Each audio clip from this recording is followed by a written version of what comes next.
Esse projeto, de título um pouquinho complicado para muita gente, se trata de buscar novos marcadores que a gente possa correlacionar com o estabelecimento de doenças crônicas, especialmente doenças que já se sabem que agrotóxicos estão relacionados, como alguns tipos de câncer, Parkinson, Alzheimer. Então, a gente não tem hoje no mercado nenhum biomarcador que a gente consiga detectar o desenvolvimento precoce de uma doença. Vocês conseguem imaginar o impacto que isso teria sobre a vida, a qualidade de vida do trabalhador, e mesmo o impacto sobre o SUS, em termos de economia, e também o impacto sobre a Previdência Social? Bom, sobre o que eu trouxe para a gente conversar e entender um pouco mais dessa proposta, né? Falar para vocês como é que surgiu essa ideia, que acabou virando uma proposta que a gente está submetendo para os órgãos de fomento, solicitando apoio financeiro para que ela seja executada. Explicar para vocês qual a relação entre os agrotóxicos e essas moléculas chamadas de microRNAs, certo? Explicar um pouquinho para vocês. Os objetivos, como é que a gente planeja executar essa proposta, quais recursos são necessários, e quais os resultados que a gente almeja obter e as perspectivas para desenvolvimento dessa proposta. Bom, a ideia desse projeto, ela, digamos assim, ela se materializou com essa chamada aqui do Ministério da Saúde.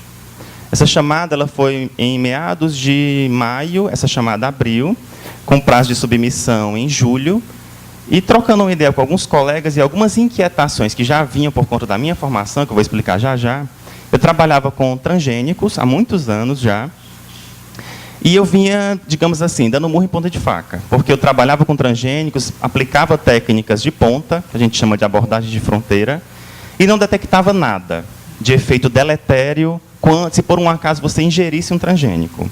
Trabalhava, publicava, e comecei a perceber que tinham outros problemas que talvez fossem mais urgentes do que o transgênico propriamente dito. Foi que, lendo mais, eu percebi que os agrotóxicos que são, de fato, a grande ameaça à saúde hoje, do trabalhador e dos consumidores de uma forma geral. É óbvio que tem transgênicos, como é o caso dos eventos da Monsanto, no caso do Roundup, né, soja Roundup, que ela depende da aplicação do herbicida. Mas não é isso que eu estou dizendo. Eu estou falando a transgenia propriamente dita, ela até hoje não se tem nenhum efeito ou nenhum resultado sobre efeito deletério à saúde humana. Já os agrotóxicos, sim. Os resultados sobre efeitos deletérios de agrotóxicos à saúde humana se avolumam cada vez mais. Certo? Bom, em 2002 eu entrei lá na Universidade Federal do Ceará, em Ciências Biológicas, e desde muito cedo, lá no segundo semestre, eu já comecei a trabalhar com animais de laboratório. Me apaixonei muito pela ciência de animais de laboratório, que é uma área muito forte da Fiocruz, de outros grandes institutos e universidades. E aqui foi que fomentou o meu interesse pela toxicologia, de aprender um pouco mais sobre o efeito de contaminantes, de xenobióticos, sobre a saúde dos organismos. Em 2003, no primeiro governo Lula, a gente teve o projeto Fome Zero, então a gente vasculhou a região Nordeste, buscando novas fontes de alimento que pudessem ser integradas à alimentação humana e de animais de corte. E no meio dessa bioprospecção, essa busca de novos alimentos no semiárido, foi que eu me especializei muito em toxicologia, porque a gente descobria os novos alimentos, descobria os novos compostos interessantes, só que a gente não podia dar para a população, você não podia dar para o humano, porque isso é antiético, é óbvio. Então, a gente testava nos animais de laboratório, nos roedores. Então, trabalhei muito com esses roedores, e quando foi em 2007, a gente recebeu um convite muito interessante, que foi da Embrapa, Senargem, de Brasília. Eles estavam desenvolvendo os primeiros transgênicos no Brasil. Eles estavam desenvolvendo os transgênicos, no caso era algodão, e eles não sabiam nada sobre a segurança alimentar dessas plantas transgênicas que eles estavam desenvolvendo. Como eles sabiam que a gente tinha experiência com esse tipo de estudo toxicológico em roedor, eles perguntaram: vocês querem testar a segurança das nossas plantas transgênicas? A gente topou. E eu tive desde o primeiro projeto envolvido com isso. E a gente fez muitos testes. Fez testes com roedores, fez testes com células humanas, fez testes com invertebrados, que hoje funcionam como modelo para estudo de toxicologia. E quando foi em 2009, a própria Embrapa Senargem, ela perguntou se eu queria, me propôs um projeto de doutorado muito interessante, que era trabalhar com uma proteína mutante. É uma proteína que ela foi retirada de um micro-organismo brasileiro e ela foi gerada uma mutação nessa proteína. Para que isso? Essa proteína, ela sabia que quando ela foi retirada da bactéria do solo, chamada de Bacillus thuringiensis, ela era muito tóxica contra o bicudo do algodoeiro, que acho que a maioria aqui sabe que foi a praga que dizimou a lavoura de algodão aqui no Nordeste, e ainda continua sendo o maior prejuízo para a lavoura brasileira. Só que essa proteína normal, natural, ela era tóxica, mas não era tóxica o suficiente para causar dano ao bicudo, quando ela estivesse expressa no algodão, de forma transgênica. Foi o que eles fizeram, mutaram essa proteína. Imagina uma proteína que você pega pedaços, picota ela inteira e depois emenda ela. E ela ficou 5 vezes mais tóxica do que a proteína original. Por isso que ela é chamada de proteína mutante.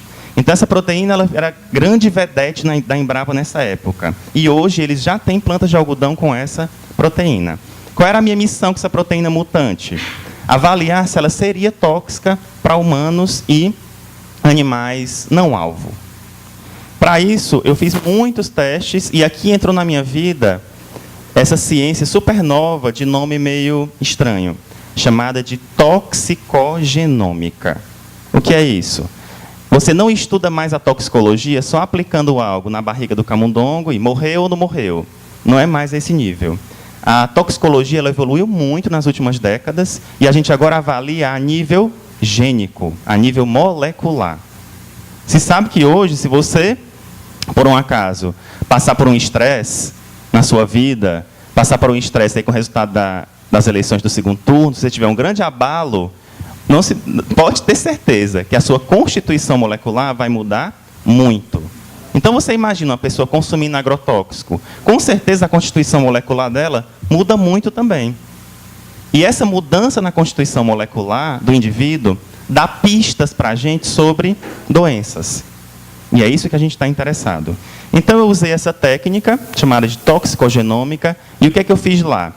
Lá, eu criei um intestino artificial, que a gente chama de mini-órgão.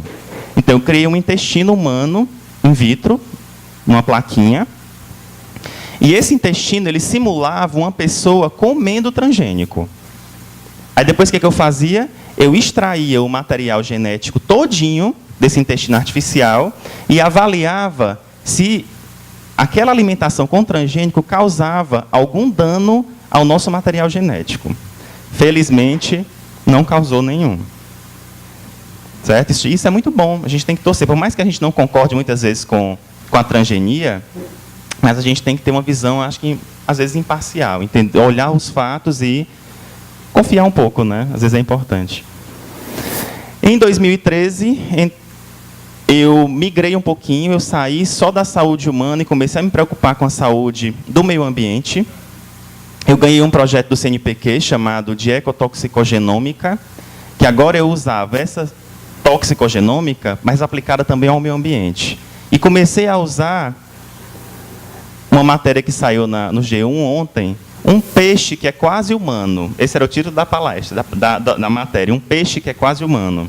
E eu venho trabalhando há alguns anos já com o peixe zebra. É um peixinho, às vezes eu dou palestra sobre esse peixe, aí eu levo o pessoal para conhecer o peixe, o biotéria, quando chega lá, é só isso, que é um peixinho de aquário, chamado de paulistinha, que ele tem 3 centímetros, mas se descobriu que esse peixe ele tem 75% de semelhança com o nosso genoma. Então, o que é que acontece? 86% das doenças que acontecem na gente também acontecem nesse peixe. Então, eu posso usar ele para estudar doenças em humanos com segurança.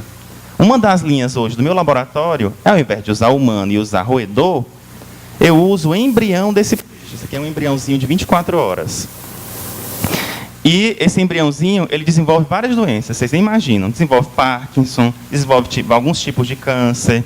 Os peixes adultos desenvolvem diabetes. Então, eu posso o quê? Avaliar, por exemplo, o impacto dos agrotóxicos sobre ele e levar esses resultados para humanos. Então, a tendência é que esse peixe, a gente comece a estudar mais esse peixe e vá deixando um pouquinho os roedores de lado, né? Porque esse peixinho, as fases iniciais da vida dele, ele não sente dor. Então você usa sem ter grandes problemas, grandes conflitos éticos. Em 2016, eu já tinha feito o mestrado no Ceará, o doutorado, tinha sido bolsista de pós-doutorado. O pessoal diz que bolsista de pós-doutorado no Brasil é seguro-desemprego, né? Porque a gente não é absorvido pelo mercado. Quem já terminou o doutorado sabe como é difícil a gente ser absorvido pelo mercado. A gente acaba ficando dentro da universidade. E comecei a trabalhar, criei um laboratório, como eu já falei para vocês o nome, o Lab Risco, e criei uma linha de pesquisa chamada de avaliação de risco e ecotoxicogenômica de produtos biotecnológicos e agrotóxicos. Então, esse hoje é o nosso principal foco, trabalhando ainda com proteínas transgênicos em menor escala, trabalhando muito com pesticidas. Um dos nossos carros-chefes é o glifosato. Bom, então, essa minha migração dos transgênicos para os agrotóxicos, como eu falei, ela foi motivada por uma feliz ausência de resultados com os trabalhos com os transgênicos. A gente publicou muitos trabalhos nas principais revistas do mundo de toxicologia, e a gente viu que esse material transgênico que a gente trabalhava, ele não causava um dano, de fato, à saúde humana, e que a gente precisava ir atrás de outros desafios e colaborar com a população, né? Daí a gente decidiu ir para os agrotóxicos. Aqui são resultados de alguns dos nossos primeiros trabalhos com agrotóxicos, para situar vocês um pouco. Bom, esse meu aluno aqui é Leonardo, ele está terminando o mestrado dele em bioquímica, vai trabalhar com doutorado, e se tudo der certo, ele vai começar a executar esse projeto, essa proposta que eu vou falar para vocês aqui hoje. O que é que o Leonardo está estudando? O Leonardo, ele pegou larvinhas de peixe-zebra. Isso aqui é uma larvinha com 4 dias de vida. E o que foi que ele fez? Ele deu para elas, intoxicou elas com um pesticida chamado de dicloroanilina. Ele é do grupo dos anilínicos. Nós temos muitos pesticidas dessa família no mercado, no Brasil. Ele fez essa exposição, e o que foi que ele fez depois? Ele pegou as larvinhas, elas são bem pequenininhas, tá? Tem 1,5 milímetro. Pegou todas elas, congelou com nitrogênio líquido, e extraiu todas as proteínas dela, e ele fez o que a gente chama de proteoma. Ele avaliou todas as proteínas que aquela larvinha, naquele momento, apresentou quando ela estava intoxicada com o pesticida. Para que isso? Ele conseguiu descobrir qual o mecanismo de ação do pesticida. O que foi que ele viu? Ele viu que esse pesticida causa o quê? Ele alterou 48 proteínas dessa larvinha de peixe-zebra. E o que é que essas proteínas estavam envolvidas? No metabolismo dos lipídios, no metabolismo hormonal e no desenvolvimento dos órgãos. Então, a gente já consegue ver que o metabolismo dos lipídios é algo crucial. Quando você toma, por exemplo, uma estatina, ela é para ajudar a diminuir seus níveis de colesterol. Então, o metabolismo do colesterol faz parte do metabolismo dos lipídios.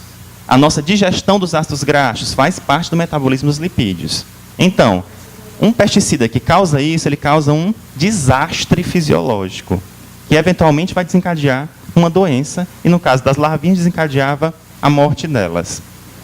Você atrapalhar hormônios, vários pesticidas têm efeitos sobre hormônios, até por uma similaridade estrutural.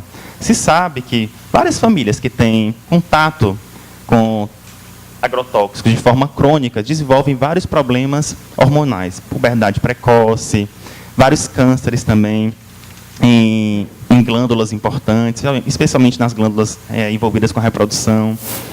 E a organogênese fala para a gente que ela é teratogênica, certo? Então, aqui você vê a larva, vocês vão ter que acreditar em mim. Isso daqui está mostrando o quê? Um edema na região do pericárdio da larva, um edema no coração, mostrando que ela é, de fato, atrapalha a organogênese, atrapalha o desenvolvimento de órgãos vitais. Aqui é um trabalho que o grupo vem realizando de uma forma geral, e a gente está fazendo um trabalho muito grande que ele está servindo de caminho para essa proposta que eu vou apresentar hoje para vocês. O que foi que eles fizeram? Esses meninos, eles tiveram a paciência de fazer uma longa revisão de literatura, tentando correlacionar tudo que já se estudou com pesticida, com agrotóxico, com o danado do peixinho, certo? E qual era a missão deles? A missão deles era descobrir quais os agrotóxicos que já tinham sido estudados, quais os efeitos adversos que já tinham sido vistos no peixe e quais os genes que tinham sido alterados. Qual a importância disso? Vocês imaginam que você está com uma água do rio Mamanguape, que você não sabe se ela está contaminada com glifosato. Você pode pegar uma alíquota dessa água, levar para o laboratório, expor o peixinho a essa água. Se o peixe desenvolver neurotoxicidade e algum gene relacionado à neurotoxicidade for afetado, você consegue dizer com segurança, essa água está contaminada com glifosato em níveis que pode causar uma doença. Então, esses meninos estão tentando descobrir esse tipo de correlação. Agrotóxico, um efeito adverso ou uma doença e um gene alterado. Vocês imaginam como isso seria uma ferramenta útil? Nós temos mais de 500 ativos liberados para comercialização no Brasil. É hercúleo até você pensar que a gente pode descobrir para tudo. Mas pelo menos os principais já seria de grande valia. A nossa motivação, eu já falei um pouquinho, foi tentar colaborar um pouco com a questão dos agrotóxicos relacionados à saúde dos trabalhadores. Muito se tem divulgado na mídia, mas muito pouco, de fato, é feito. E eu estou começando a sentir isso agora. Eu tive a oportunidade de trabalhar durante a minha formação com doenças negligenciadas, como é o caso da dengue, e a gente tinha muita dificuldade de conseguir recurso. E agora, indo para os agrotóxicos e relacionados à saúde do trabalhador, a gente também esbarra com o mesmo problema. Porque há no ar, por meio de muitos gestores e agências de fomento, que é a doença de pobre. Que o agricultor que está lá se expondo, ele é, de fato, a ponta do iceberg. É ele que vai, de fato, apresentar os principais problemas de saúde. Ele e a comunidade dele. Quem está lá de fora legislando, dando o dinheiro para fomentando os projetos, está bem distante, mas já está tendo contato com os pesticidas sem saber. Então, eu procurei Celeida, essa aqui foi a nossa primeira reuniãozinha lá, né, Celeida? Eu cheguei tentando explicar esse palavreado difícil, levei alguma coisa, mas eu acho que ela captou pelo menos uma boa vontade, né, Celeida? Porque se estamos aqui... Aqui a gente tem o nosso segundo encontro, foi lá na FETAG, na verdade foi o terceiro, né? Foi lá na FETAG, onde a gente conversou com o diretor da FETAG e um dos engenheiros, e aqui foi lá no CREA, onde a gente também se reuniu com o pessoal da Comissão Permanente de Trabalho.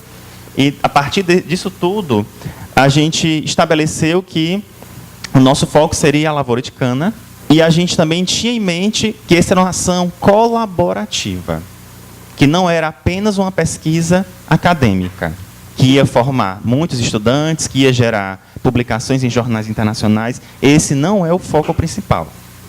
Por isso que a gente fez questão de procurar os representantes dos trabalhadores e ouvir deles qual é a demanda. Não a demanda que me interessa ou a demanda que vai gerar um artigo para publicar na Nature. Isso não me interessa. Os principais são câncer, defeitos congênitos, alterações reprodutivas, danos neurológicos, imunotoxicidade, perturbações no sistema endócrino e alterações hepáticas. Se você pensar que cada problema desse pode gerar uma infinidade de doenças, a gente tem um grande desafio pela frente. A lavoura de cana, ela é a segunda maior usuária de agrotóxicos do Brasil. Ela só perde para a soja, que é a maior lavoura do Brasil. Mas a cana, uma das coisas que me chamou a atenção é que é um problema histórico. É um débito social que a gente tem com a lavoura de cana. Essa lavoura está há centenas de anos no Brasil, vitimando uma série de trabalhadores ao longo dos séculos. Então, nós temos uma dívida social muito grande com os trabalhadores da cana. E a cana, ela é a segunda maior usuária de glifosato. Não se usa muito glifosato na lavoura de cana.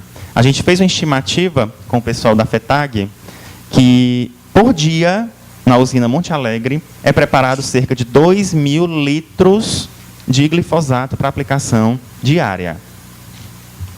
É uma quantidade absurda.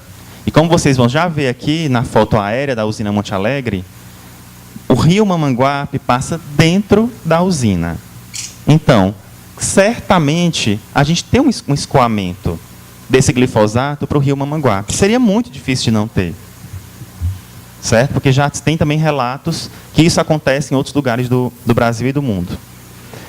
Se estima que as despesas médicas e perda de capacidade produtiva nos Estados Unidos e na União Europeia, são países, né, no caso aqui um congregado de países, que eles têm um controle rígido sobre isso, especialmente sobre a aplicação de pesticida, especialmente quando se fala Europa, e só a despesa nesses dois lugares aqui, em 2010, foi 15,6 bilhões de dólares. Então, a gente tem no Brasil que agro é pop e agro é tech, certo? E agro é outras coisas aí. Mas a gente, às vezes, esquece de colocar na balança se o que a gente lucra com a indústria do agro, na forma que ela está hoje, se compensa os gastos que o governo tem com saúde. Não se tem esses dados. Eu não tenho acesso a esses dados. Talvez vocês tenham. Mas não se sabe quanto que, de fato, o governo gasta com esse tipo de intoxicação, com esse tipo de problema derivado da lavoura. Não existem esses dados, porque os nossos sistemas de informação ainda são muito falhos. A realidade brasileira é que os dados vêm mostrando que há um aumento do número de intoxicações com pesticidas. E hoje, basicamente, quando um trabalhador chega intoxicado, ou uma pessoa chega intoxicada a um posto de saúde, a uma emergência, se usa o protocolo de atenção à saúde dos trabalhadores expostos a agrotóxicos. A última edição que eu encontrei dele foi de 2006. Se tiver uma mais nova, me digam. E o mais interessante é que eu gostei da sinceridade que esse protocolo foi feito, porque ele traz todos os problemas que ele tem. Ele deixa claro: eu estou lhe indicando fazer esse tipo de análise, uma colinesterase, mas eu já lhe digo que ela só é útil para intoxicações agudas e somente para organofosforados e carbamato, se não me engano. Então, é muito interessante que ele já traz os calos do próprio protocolo. Quais os principais problemas expostos lá no protocolo? Existe uma diversidade de químicos imensa e a tendência é aumentar, se a PL lá passar. Então, a gente tem muitas classes de pesticidas e cada classe tem um efeito particular. E dentro de cada classe tem centenas de ativos. Então, vocês imaginam a dificuldade que é para você chegar a um diagnóstico se aquele indivíduo está intoxicado e se, de fato, com qual classe ou qual pesticida foi. Se ele não chegar com a embalagem lá e dizer, me intoxiquei com isso. Também existe um número limitado de testes clínicos. O mais utilizado hoje é a atividade acetilcolineesterásica. Mas a gente sabe que ela não tem muita utilidade quando se fala de exposição crônica. E não existem biomarcadores específicos, pelo menos a nível de classe, não se conhece. E também existem falhas na capacitação dos próprios profissionais de saúde. Outra questão que é muito complicada são as subnotificações. São muito falhos os nossos sistemas de contagem do número de indivíduos intoxicados, de trabalhadores intoxicados. E isso acaba dificultando o nosso trabalho. Desde quem trabalha com epidemiologia até quem trabalha fomentando o desenvolvimento de tecnologias, como é o caso de desenvolvimento de biomarcadores, porque você não consegue mensurar o tamanho do problema. Bom, todo mundo aqui, sem saber, já analisou vários biomarcadores. Quando você vai fazer um check-up no médico, ele vai pedir um hemograma completo e ele vai pedir os exames bioquímicos. Aí ele pede classicamente o TGO, TGP, fosfatase alcalina, creatinina. Todos esses são biomarcadores. Biomarcadores de quê? Por exemplo, TGO e TGP. São enzimas que estão presentes no nosso sangue, que elas vão funcionar como marcadores da saúde do nosso fígado, do nosso coração e dos nossos rins. Se por um acaso essas enzimas estiverem muito altas no seu sangue, quer dizer que você está com algum problema nesses órgãos. E a gente chama eles de biomarcadores. Bom, o que é os microRNAs? Também chamados de microRNAs circulantes ou biópsias líquidas. Circulante porque ele está circulando no nosso sangue. Biópsia, a gente sabe. E o que são microRNAs? MicroRNAs são ácidos nucleicos. O que são ácidos nucleicos? Todo mundo aqui conhece. DNA é o ácido nucleico mais famoso. E o RNA, digamos assim, que ele é o segundo ácido nucleico mais famoso. Se a gente for olhar aqui nessa figura, ela mostra para a gente uma sequência de fatos. DNA, RNA, proteína. Isso acontece com a gente o tempo todo, está acontecendo com todos vocês agora. Se não tivesse, vocês estariam mortos. Então, o que é que acontece? A nossa informação genética está no DNA. O DNA passa essa informação genética para o RNA. E o RNA é que contém a receitinha para a síntese das nossas proteínas. Então, tudo funciona nessa ordem. DNA, RNA, proteína. Então, o RNA está no meio do caminho. Ele é um mensageiro. Então, se você está sofrendo com alguma situação, alguma doença, certamente o seu DNA vai estar sendo expresso, produzindo um monte de RNA. E dependendo do tipo de RNA que está presente no seu sangue, ele pode estar relacionado ao desenvolvimento de uma doença. Então, a gente define microRNA circulante como ácidos nucleicos, que são liberados no sangue, que podem ser usados para conectar exposição a agentes tóxicos e doenças. Eu falei para vocês que os ácidos nucleicos são DNA e RNA. Davi, por que tu não chama de microRNA? Porque o RNA ele é grande. E como o nome já diz, micro, ele vai ser só um pedacinho. Certo? Aqui está mostrando a cascata de eventos.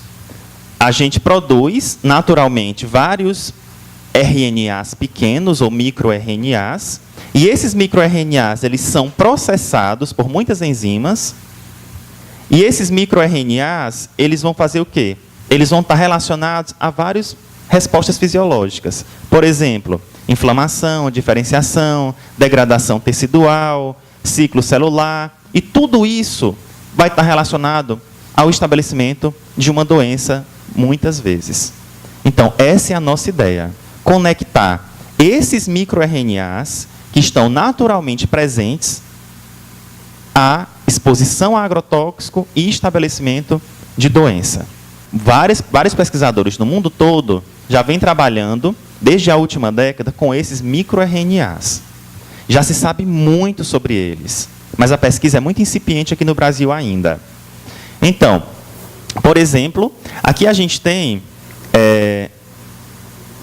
em vermelho e verde vários nomes de microRNAs. Por exemplo, MIR17. A presença desse microRNA no sangue está relacionada ao desenvolvimento de retinoblastoma, um câncer de retina. Por exemplo, todos esses microRNAs aqui, ó, estão relacionados ao desenvolvimento de osteosarcoma. Deixa eu pegar aqui outra. Diabetes tipo 1. Existe um microRNA específico para diabetes tipo 1. Por que ainda não está se usando isso para diagnóstico, já que ele é tão maravilhoso assim e é tão específico? Porque é uma técnica cara ainda. Os processos de barateamento eles estão acontecendo. Quanto mais gente passar a usar, começar a cair dentro do sistema público de saúde, mais barato fica. Por exemplo, existe uma empresa, certo, chamada de Tamirna.com, que ela disponibiliza uma plataforma chamada de ToxMix-R, que ela já é uma plataforma patenteada, que ela disponibiliza vários kits. Aqui, não sei se a maioria já viu um kit de colinesterase. Vem uma caixinha, dentro da caixinha vem os insumos, os reagentes líquidos, e vem uma bula. Se você seguir a bula direitinho, você consegue dosar o nível de colinesterase que está presente no sangue do indivíduo. Isso daqui é a mesma coisa. É uma caixinha de 5.000 euros, certo? E essa caixinha, ela vem com os reagentes e vem com a bula. E o que é que essas caixinhas conseguem já dizer de informação para a gente? Elas conseguem detectar microRNAs circulantes específicos para cardiotoxicidade, ou seja, toxicidade ao coração, toxicidade aos pulmões, toxicidade ao fígado, injúria vascular, neurotoxicidade, toxicidade muscular, toxicidade aos rins e toxicidade ao pâncreas. Isso é fantástico. Porque hoje os marcadores que a gente tem, os biomarcadores, eles não chegam a esse nível de especificidade. Então, a nossa proposta ela é inovadora para a aplicação. Ninguém nunca fez essa correlação de exposição crônica a agrotóxico, desenvolvimento de doenças específicas e microRNAs. Mas a técnica em si não é nova. Ela já foi aplicada e aplicada com sucesso. Para ninguém chegar aqui, olha, ele está viajando. Não, ela realmente tem um embasamento científico e prático. MicroRNAs circulantes podem ser associados a efeitos adversos de agrotóxicos e utilizados como biomarcadores precoces de doenças em trabalhadores expostos a esses toxicantes. Essa é a hipótese do nosso trabalho. Bom, para fazer isso, o que é que a gente tem que fazer? A gente tem que monitorar os níveis endógenos dos agrotóxicos. Então, a gente só consegue desenvolver um tipo de técnica desse se a gente souber quanto de pesticida tem na corrente sanguínea dos indivíduos expostos. A gente tem que também acompanhar o quadro clínico desses indivíduos. Então, tem que ser feita uma grande anamnese, fichas de acompanhamento, entrevistas. A gente tem que tentar fazer uma associação entre os níveis de microRNAs que estão presentes no sangue dos trabalhadores e as doenças que podem ser desenvolvidas. E, especialmente, a gente quer dar ênfase a doenças de impacto no SUS, como é o caso de doenças neurodegenerativas, alguns cânceres e alterações hormonais. Bom, e os trabalhadores canavieiros? Na Paraíba, nós temos aproximadamente 22 mil trabalhadores com vínculo formal com usinas sucroalcooleiras. Então, é um contingente, é uma pequena cidade, digamos assim, só de trabalhadores expostos cronicamente a pesticidas. Nós temos 8 usinas de álcool e açúcar na Paraíba, e uma usina em especial chama a nossa atenção, que é a usina Monte Alegre, por uma série de questões. Aqui, se alguém sabe, a Monte Alegre ela fica muito perto de João Pessoa. Ela tem cerca de 1.000 trabalhadores com vínculo formal o ano todo, que é muito importante para a gente. Você imagina trabalhar com a lavoura do abacaxi, que há uma rotatividade imensa de trabalhadores. Durante uma safra é um grupo, durante outra safra é outro. A usina Monte Alegre ela também tem uma aplicação manual de agrotóxico, ou seja, o indivíduo ele tem um contato ali direto com agrotóxico, especialmente os aplicadores de veneno. Eles também têm um plano estruturado de manejo agrícola, que é importante. Como é que eu vou desenvolver um kit diagnóstico se uma hora o agricultor usa glifosato, outra hora ele usa 2,4-D e outra hora ele usa outra coisa?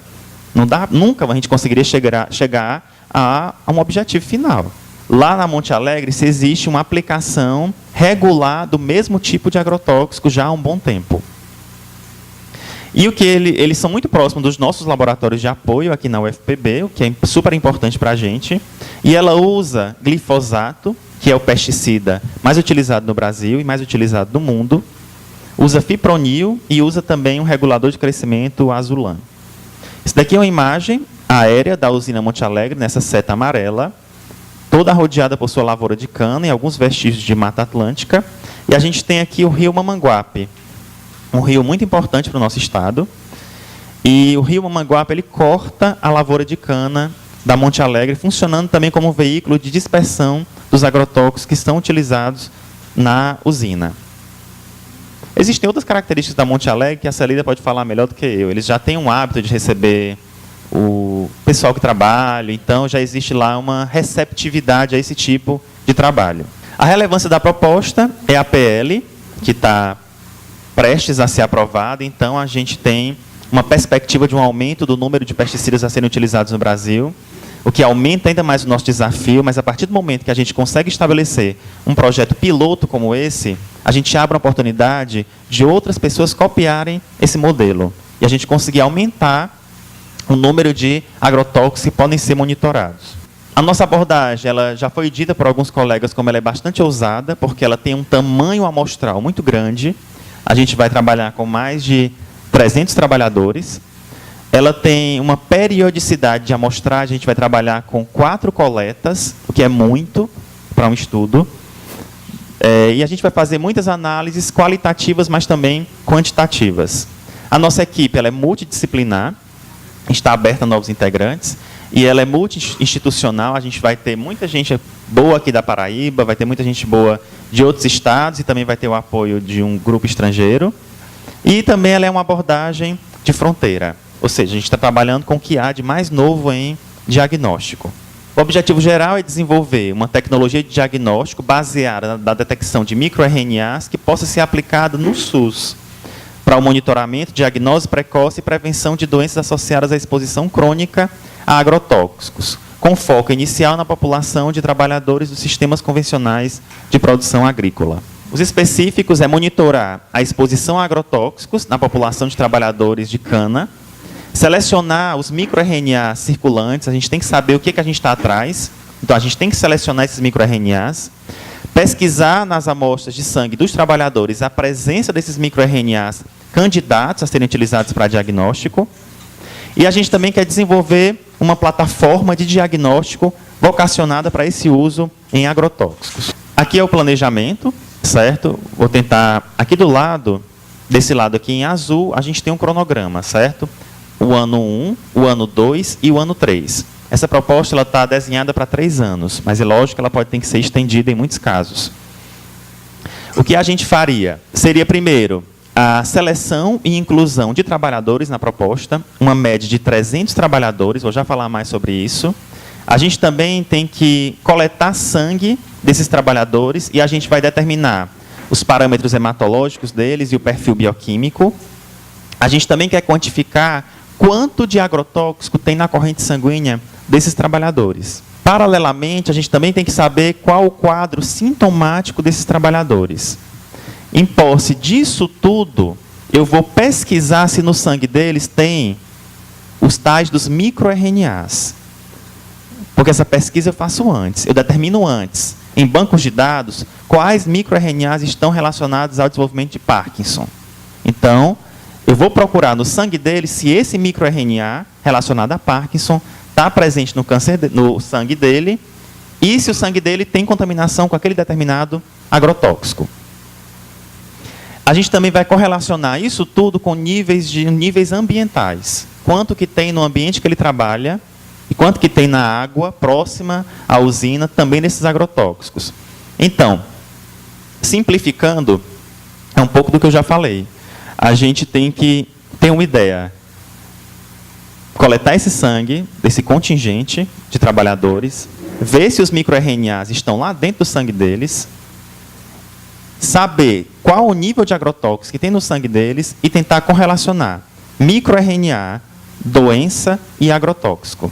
Se a gente conseguir isso, a gente consegue desenvolver esse protótipo de kit diagnóstico. A gente vai fazer, inicialmente, uma triagem e seleção de indivíduos. Vocês imaginam a diversidade de trabalhadores que tem numa lavoura. Vai ter indivíduos mais jovens, mais velhos, de meia idade. Então, a gente tem que padronizar a nossa amostra. Então, a gente vai fazer anamnese e avaliação física com o apoio da equipe do Sereste e da UFPB. A gente também vai aplicar questionário e a gente pretende trabalhar, esse número teria que ser aumentado. Mas a gente está pensando inicialmente em 100 indivíduos. Seriam 100 indivíduos por grupo de trabalhador. Um grupo seria os plantadores de cana, os cortadores de cana e os aplicadores de agrotóxico. Por que isso é importante? Porque os níveis de exposição desses 3 grupos são diferentes. Então, a gente consegue fazer o quê? Uma correlação. Pode ser que um determinado tipo de microRNA apareça nesse grupo e não apareça nesse. E a gente pode relacionar também com o nível de agrotóxico que esse indivíduo está exposto.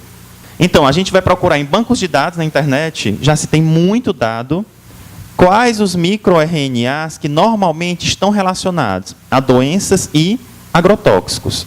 Então, a gente pretende estudar 15 microRNAs. Por que não mais do que 15? Porque o projeto fica uma fortuna.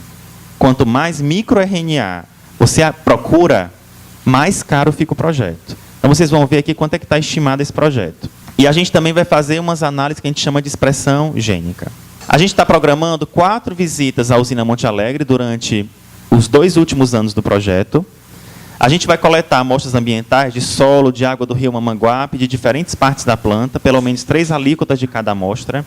A gente vai coletar amostras de sangue dos trabalhadores, 100 amostras por grupo de trabalhador. Então, se são 4 visitas e são 300 amostras por visita, a gente vai ter 1.200 amostras de sangue para trabalhar. É muita coisa. E a gente transporta isso tudo sob refrigeração até a UFPB. A gente vai quantificar os agrotóxicos no sangue dos trabalhadores utilizando técnicas analíticas, como é o caso de cromatografia gasosa. A gente vai fazer análise hematológica e bioquímica com o apoio do Laboratório de Análises Clínicas do Hospital Universitário Lauro Vanderlei, que é o hospital da universidade. A pesquisa de microRNAs, ela vai ser feita na Universidade Federal da Paraíba, no meu laboratório, e também vai ser feito com o apoio da Universidade de Maastricht, é uma universidade de referência que fica no sul da Holanda. Eles têm muita expertise nesse tipo de análise, e a gente vai usar uma técnica chamada de PCR, para buscar esses microRNAs no sangue dos trabalhadores. E a gente vai usar uma abordagem estatística bastante robusta para tentar a gente fazer essa correlação entre a presença de agrotóxico no sangue do trabalhador e a presença do microRNA que a gente tem interesse. Quem são os nossos parceiros iniciais? A FETAG, o CEATOX, o professor Emerson Yuri, que também trabalha com toxicologia há um bom tempo na UFPB, o pessoal da Secretaria de Desenvolvimento Agrário, o nome é enorme, eu não decorei ainda. O CREA, a Superintendência Regional do Trabalho e do Emprego. Aqui são 2 laboratórios de química analítica fina da UFPB, todos 2 são certificados. O hospital universitário, o Rubens é o farmacêutico bioquímico responsável pelo laboratório do hospital. O Lab Risco, eu, a Juliana, que é a técnica do meu laboratório, a gente tem pelo menos 3 pós-graduantes envolvidos e vários estudantes de graduação. E a Universidade de Maastricht, que é o nosso grande apoio de capital, de equipamentos que a gente orçou nessa proposta inicial, seriam 124 mil. Que equipamentos são esses? Varia desde um ultra freezer para condicionamento. Nós temos ultra freezer, mas vocês imaginam que são 1.200 amostras de sangue que tem que ser guardadas a menos 86 graus Celsius. Porque esse microRNA é muito sensível, ele se quebra, ele se fragmenta muito fácil. E outros equipamentos menores. De consumo, o que a gente mais gasta nesse projeto é consumo. Porque para pesquisar esses 15 microRNAs, a gente gasta quase R$200 mil. Mas muita coisa é descartável. Quando você trabalha com biologia molecular, tudo é descartável, então acaba ficando um pouco mais caro. Bolsas, que a gente precisa de apoio de bolsistas para poder dar suporte. A estimativa inicial é de 531 mil. Davi, esse dinheiro dá? Não. Esse dinheiro não dá. Só dá porque o grupo holandês ele vai doar uma parte do recurso. Mas a gente vai tentar, na medida do possível, fazer esse convênio bilateral andar, porque a gente precisa muito do apoio deles, técnico e financeiro. Mas o que é que isso vai gerar de retorno para a população? A gente quer consolidar essa parceria, feita inicialmente com esse grupo e agora com vocês. A gente quer aumentar o conhecimento. Vocês imaginam, de 1.200 amostras de 300 trabalhadores, a gente tem uma ideia de como é que está a saúde desses trabalhadores? Se eles têm agrotóxico no sangue, se eles estão desenvolvendo doenças por conta disso, isso já traz muito resultado sobre o status da saúde do trabalhador. Compreender também os efeitos tóxicos do glifosato, do fipronil e do azolan, que são muito utilizados na lavoura aqui de cana. Isso daqui seria fabuloso também, porque se tem muito resultado in vitro de trabalhos em laboratório, mas trabalhos epidemiológicos, especialmente com glifosato, ainda são poucos. Então, isso ajudaria a suprir essa lacuna. A gente quer propor o desenvolvimento dessa tecnologia diagnóstica, que ela é inovadora, ela é sim de baixo custo, quando você escalona ela a uma quantidade maior, ela fica mais barata. A gente vai publicar, é óbvio, artigos, solicitar um pedido de depósito de patente, provavelmente. A gente promete formar 4 bacharéis, pelo menos 2 mestres e um doutor. E a gente planeja sim, como um colega, o Raimundo, perguntou no comecinho, você vai fazer uma troca com a população? A gente planeja sim, está dentro da proposta. A gente dedicou muito do trabalho e muito dos recursos a trabalhos de extensão. A gente planeja fazer eventos sociocientíficos na lavoura de cana, na universidade e junto de outras instituições que têm interesse, para a gente divulgar. A gente também pretende fazer uma atuação muito forte nas plataformas virtuais. Acho que essa eleição mostrou para a gente o quanto é importante. Mas a gente também pode fazer muita coisa boa e positiva com as plataformas. Então, a gente programa também criar perfis em mídias sociais, fazer documentários curtas para serem divulgados em canais do YouTube sobre o desenvolvimento do projeto, desde a gênese até o produto final. As perspectivas, desenvolver esses kits diagnósticos para uso no SUS. Ampliação da nossa cooperação, a gente precisa cooperar mais, a gente precisa aprender mais uns com os outros, e a gente quer muito cooperar com outras universidades, pessoas que já têm mais expertise no trabalho com agrotóxico. Como eu falei aqui no começo, eu estou aqui humildemente também aprendendo, trazendo um aparato técnico e científico, mas eu não tenho a prática do trabalho com o agricultor, e eu sei que muitos de vocês têm. A gente precisa de recursos de outras agências de fomento, e a gente, no futuro, a gente sabe que a gente tem uma demanda grande. A gente precisa estudar também os efeitos dos agrotóxicos nos trabalhadores da fruticultura. Se usa muito agrotóxico na fruticultura aqui no Nordeste. E a agricultura familiar é um problema ultra complexo. Bom, agradecer ao UFPB, que está me dando muito apoio nesse projeto, a Universidade de Maastricht, a todos os órgãos ligados ao governo da Paraíba, a FETAG, o CREA, o Ministério do Trabalho. Essa é a homepage do laboratório que eu coordeno, o Lab Risco. A gente tem um perfil no Facebook, a gente tem também um canal no YouTube, a gente tem um Instagram, se quiserem seguir a gente, @labrisco_. E esse é meu e-mail, davi@dbm.ufpb.br. E estou aqui humildemente para ouvir as perguntas, críticas especialmente. Sempre é muito bom ouvir as críticas e trocar uma ideia com vocês. Muito obrigado.